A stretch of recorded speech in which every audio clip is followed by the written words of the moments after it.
Hello guys, how are you? Hope you all are doing well. Today I am back with one of the most interesting video. In this video tutorial guys, I am going to show you how to restore your all apps and game which you have uninstalled from your Android device.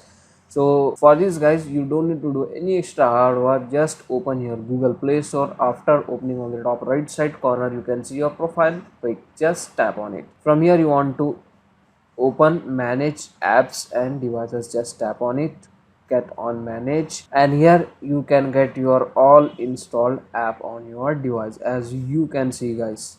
So if you want to check the list which you have uninstalled the apps and games before, just tap on install, and here you want to select not installed. That's it. So from here guys, you can get your all apps and game which you have uninstalled in past from your device.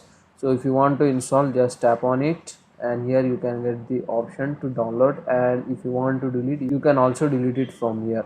So that's it for today guys, the short and very simple video. Hope you enjoy this. If you enjoy, please guys don't go back without like, share and subscribe. Thank you.